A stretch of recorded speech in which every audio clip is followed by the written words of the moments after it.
Nivel de selección. Hoy presentamos equipos que vencieron al eventual campeón del mundo. Hola gente, ¿qué tal están? En esta oportunidad volvemos a hablar de nuestra competencia de selecciones favorita, concretamente para revisar todas las veces en que una selección sufrió una derrota en un mundial pero también se coronó campeona en dicha edición, o dicho en pocas palabras, campeones del mundo no invictos. Sin nada más que aclarar, comenzamos. Hungría versus Alemania Occidental, Suiza 1954. Lo primero que hay que explicar de este partido es el contexto en el que se jugaba el mismo, y para ello tenemos que revisar el peculiar formato de este mundial. Resulta que por primera y única vez en la historia de la Copa del Mundo cada grupo tendría dos cabezas de serie, de manera que estos no jugarían entre sí, sino contra los equipos restantes del grupo. Esta rara innovación tuvo como consecuencia que los partidos por la segunda jornada de la fase de grupos terminaran de definir quienes clasificaban a la siguiente ronda. En este sentido, un aspecto poco señalado cada vez que se habla de este mundial es el hecho de que un empate entre húngaros y alemanes clasificaría a ambos equipos a los cuartos de final, pero si uno perdía le tocaría entonces esperar por el resultado del encuentro entre Turquía y Corea del Sur para saber si habría que jugar un partido de desempate o no. En este contexto, uno podría pensar en la posibilidad de que magyares y germanos decidiesen ir por un empate, idea que cobra aún mayor fuerza si notamos que los enfrentamientos en cuartos de final no se iban a definir por posición en el grupo, como cabría esperar, sino que se llevarían a cabo por sorteo, por extraño que parezca. Entender este contexto es muy importante para comprender la magnitud de lo que ocurriría posteriormente, aunque primero vamos a revisar a los contrincantes de este encuentro. Por un lado tenemos a una Hungría que llegaba a este encuentro con una racha de 21 partidos invicta, esto gracias a su mítica generación dorada, considerada por la mayoría de los futboleros como una de las mejores selecciones de todos los tiempos, misma que además había debutado en la competencia arrollando por 9-0 a los surcoreanos. Por el otro lado, tenemos una Alemania Occidental que hacía su primera aparición en un mundial como tal, siendo un país cuyo fútbol se encontraba en un estado bastante precario debido a la debacle general producida por los terribles acontecimientos de entre la década del 30 y la década del 40. De manera que el plantel germano en esta edición estaba lejos de ser profesional, aunque eso no evitó que arrancaran la competencia con goleada frente a los turcos. Yendo al partido en cuestión, el mismo empezó con un claro dominio del lado magiar, con Kocsis y Puskás anotando los primeros 3 goles del encuentro en poco más de 20 minutos, luego de lo cual los germanos respondieron con el descuento de Pfaff en el cuarto de hora. De ahí en más, recién en el segundo tiempo volverían los goles, con un doblete de Idekuti para los húngaros, seguido del hat-trick de Kocsis y un gol de Toth a los 75 minutos de partido. A pesar de que la derrota ya estaba servida, el lado alemán mostraría una leve respuesta con el gol de Rahn, mismo que sería contestado al minuto siguiente con el póker de Kocsis. Al final solo quedaría tiempo para el último gol de los alemanes en el minuto 84, como para sanar aunque sea un poco su orgullo. Así terminaba el encuentro con un peculiar resultado de 8-3 en favor del conocido como equipo de oro, mismo que pasaría directo a los cuartos de final, mientras que los alemanes deberían jugar un partido de desempate contra los turcos, ya que estos habían vencido en su encuentro con los coreanos y tenían la misma cantidad de puntos que los teutones. A pesar de que el resultado de este primer encuentro entre Hungría y Alemania Occidental nos haría pensar que todo había salido a pedir de boca para los magiares, lo cierto es que Hungría tuvo que pagar un precio insospechadamente elevado en este encuentro, ya que en algún momento del mismo Puskás sufrió una lesión en uno de sus tobillos, la cual le impediría jugar por los cruces de cuartos de final y semifinales, apenas logrando llegar a jugar la final. Sin embargo, si tomamos en cuenta que entre el primer partido con los alemanes y el segundo hubo solo 2 semanas de diferencia, resulta inevitable concluir que la mayor de todas las figuras húngaras no pudo jugar al 100% en la final. Esto último se vuelve especialmente descabellado si recordamos que el empate les valía a ambos equipos para clasificar directamente. Así las cosas, una Hungría que parecía ya tener el título en sus manos de cara a la final terminó perdiendo el segundo y definitivo partido contra los germanos, en lo que en mi humilde opinión terminó siendo la pecheada más grande de la historia del fútbol de selecciones, a pesar de todos los atenuantes que podamos señalar. Eso sí, al menos les quedó a los húngaros el honor de haber sido el primer equipo en derrotar al eventual campeón de un mundial. Alemania Oriental versus Alemania Occidental, Alemania Occidental 1974. La Copa del Mundo se celebraba por primera vez en suelo alemán, y como suele suceder en estos casos, el país anfitrión, así como también algún que otro país que tenga cierta relación geográfica y o cultural con el mismo, termina teniendo un desempeño excepcionalmente bueno para sus estándares. Quizá lo anterior explique en cierta medida cómo es que la Alemania Oriental logró presentarse en el 74, a pesar de no lograrlo antes ni tampoco volver a lograrlo después, concretando así solo una clasificación en 9 intentos por parte de los orientales. Por otra parte, los alemanes de Occidente ya habían salido campeones en una edición de 1954 que tuvo varios entredichos, incluyendo además todas las teorías que circulan alrededor de la final de esa competición. Pero sea como fuere, nada quita que la Alemania Occidental ya había llegado a lo más alto que se podía llegar en una Copa del Mundo, además de haber concretado otras muy buenas actuaciones en las ediciones subsecuentes, llegando a semifinales en el 58, cuartos de final en el 62, la final perdida en el 66 y nuevamente semifinales en el 70. Así las cosas, era claro que esta selección ya era una de las principales potencias del fútbol mundial, por lo que el objetivo para este mundial en casa no podía ser otro que el de una nueva consagración. Este es el contexto en que se enfrentaban por primera y única vez en la historia ambas Alemanias, por el marco de la tercera fecha de la primera fase de grupos, con el lado occidental ya clasificado a la siguiente ronda, mientras que el oriental debía de sacar aunque sea un punto de este encuentro para clasificar sin tener que prestar atención al partido entre chilenos y australianos.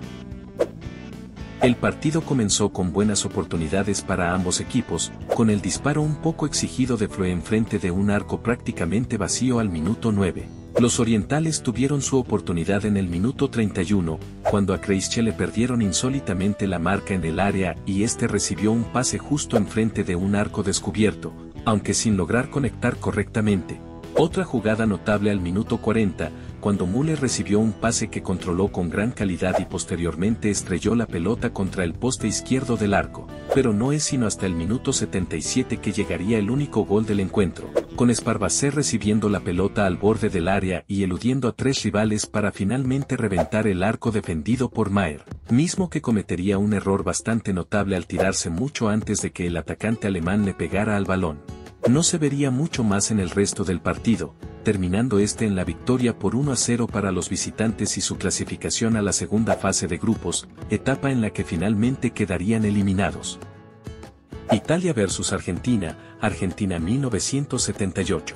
Apenas 4 años después volveríamos a ver este extraño suceso. En este caso nuestros protagonistas fueron dos selecciones de gran nivel, pero cada una en sus propias circunstancias. Por un lado, Italia era bicampeón del mundo, pero de esos logros ya habían pasado nada menos que 40 años, además de que en el medio las actuaciones habían sido casi todas muy por debajo de lo esperado, con las nefastas décadas del 50 y 60 viendo solo eliminaciones en fase de grupos y una ausencia mundialista para los italianos. La única buena actuación de la Azzurra en este periodo había sido el subcampeonato de México 70, por lo que había una fuerte necesidad de volver a tener una actuación legítimamente buena en un mundial para los europeos. Por otra parte, la albiceleste era la selección anfitriona en un mundial en el que realmente las expectativas no eran otras más que la victoria, ya que su falta de protagonismo en la Copa del Mundo hasta ese entonces era inadmisible para una selección de semejante jerarquía, incluso a pesar de todos los atenuantes que se habían dado durante esas épocas y que ya hemos repasado en mayor o menor medida en este canal. Sin embargo, en lo que a la previa del partido se refiere es importante remarcar que ambas selecciones habían ganado en sus dos partidos anteriores y por lo tanto ya estaban clasificadas a la siguiente fase, por lo que este tercer partido no representaba una urgencia para ninguno de los dos equipos involucrados, a diferencia de los casos que hemos visto anteriormente. En este escenario el partido en cuestión no contaría con demasiadas ocasiones de gol, siendo estas el cabezazo de Bettega en el minuto 25 que terminó salvando Fillon. Poco después un muy buen tiro libre ejecutado por Kempes sería atajado a la carrera por Zoff, provocando un tiro de esquina que luego terminaría en un buen cabezazo que nuevamente pararía el 1 italiano. Después de esto no hubo grandes precisiones hasta el gol de Bettega al minuto 67, luego de una gran jugada colectiva. No se producirían más jugadas de gran peligro en lo que quedaba de encuentro, con Italia venciendo por la mínima a los locales. Lo que vino después para los europeos fue quedar segundos en la segunda fase de grupos, por lo que irían al partido por el tercer puesto, mismo que perderían por 2-1 con Brasil. Suiza vs España, Sudáfrica 2010. Tuvieron que pasar 32 años más para ver un episodio de este estilo, en un partido completamente insospechado. Por un lado tenemos a una Suiza que casi nunca en su historia había dado la impresión de poder luchar de tú a tú contra las grandes potencias del fútbol, siendo sus mayores metas clasificarse al Mundial y quizás superar la primera fase. En este sentido, tampoco había razones para creer que la campaña de 2010 fuera a ser una excepción para los suizos. Muy distinto era el caso de los españoles, quienes claramente estaban pasando el mejor momento de su historia de la mano de una generación dorada como pocas veces se han visto, misma que entre febrero de 2007 y principios de junio de 2010 había jugado 44 partidos, de los cuales perdió 1, empató 3 y ganó 40, obteniendo en el medio su segunda Eurocopa. Así las cosas, el primer partido de la Roja en el Mundial de Sudáfrica parecía ser poco más que un calentamiento para los ibéricos. El encuentro en realidad comenzó como se esperaba, con España tomando el protagonismo durante prácticamente todo el primer tiempo, aunque sin la precisión que le caracterizaba, con un disparo de Piqué como su mejor llegada. En el complemento los suizos llegarían al arco rival por primera vez en el partido, con una pelota que bloquearía Casillas, aunque el rebote le cayó a uno de los suizos, mismo que disparó al arco y le terminó dando a un Piqué tendido en el suelo para que luego finalmente Fernández fulminara un arco vacío, anotando así el único gol del partido. La Roja tenía tiempo para remontar la situación, pero los minutos transcurrieron y las llegadas que no se concretaban en nada se acumulaban una detrás de otra, en un momento en el que incluso Suiza tuvo la oportunidad de hacer el segundo gol luego de una individualidad notable de Derdijok que terminó con un disparo al travesaño. El partido finalizó de manera similar a como comenzó, con España teniendo la posesión de la pelota, pero sin lograr armar una jugada bien elaborada, ni mucho menos acertar al arco. Así las cosas, los suizos arrancaron de excelente manera el Mundial, aunque luego no lograrían mantener el ritmo al perder por la mínima con Chile y no lograr vencer a Honduras en el último partido, quedándose nuevamente estancados en primera fase. Arabia Saudita vs Argentina, Qatar 2022. El último caso que veremos en este video es en realidad bastante similar al anterior, con dos selecciones muy distintas tanto a nivel histórico como así también en las vísperas del Mundial de 2022. En el caso de Arabia Saudita tenemos otra selección cuyo desempeño se basa en lograr clasificar a los mundiales y casi siempre quedarse estancada en la fase de grupos, una realidad que no parecía que fuera a cambiar en Qatar. Por el lado de Argentina tenemos a una selección que venía en un muy buen momento, llevando 36 partidos invicta entre julio de 2019 y mediados de noviembre de 2022, rompiendo en el proceso una racha de 28 años sin títulos con la obtención de la Copa América en 2021 y la finalísima con Italia al año siguiente, generando así un ambiente de optimismo que apuntaba a lo más alto para el Mundial en Qatar. Ante semejante escenario nada haría pensar que la albiceleste pudiera tener grandes complicaciones contra los árabes.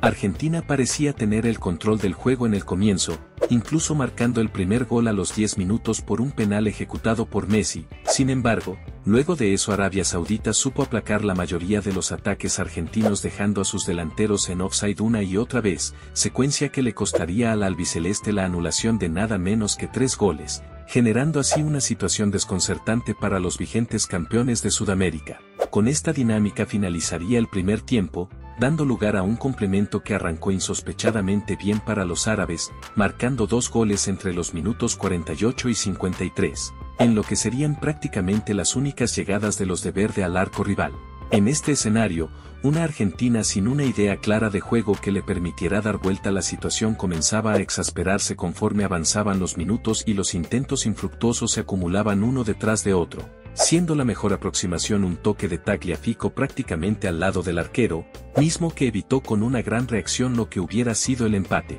De esta manera el encuentro llegaba al final, con los árabes embolsando una victoria inesperada que podría haber sido la base para algo más grande, pero que finalmente terminó siendo parte de otra campaña terminada en fase de grupos para Arabia Saudita, aunque con el notable paréntesis de haber hecho historia al vencer a una gran selección como la albiceleste, hazaña que al final del Mundial se agigantaría con la coronación de Argentina. Estas han sido las 5 veces en que un mundial vio coronarse a un equipo no invicto durante la competencia. Claramente se trata de un suceso extraño en una Copa del Mundo, pero al mismo tiempo sirve como una evidencia más de que en el fútbol todo puede pasar.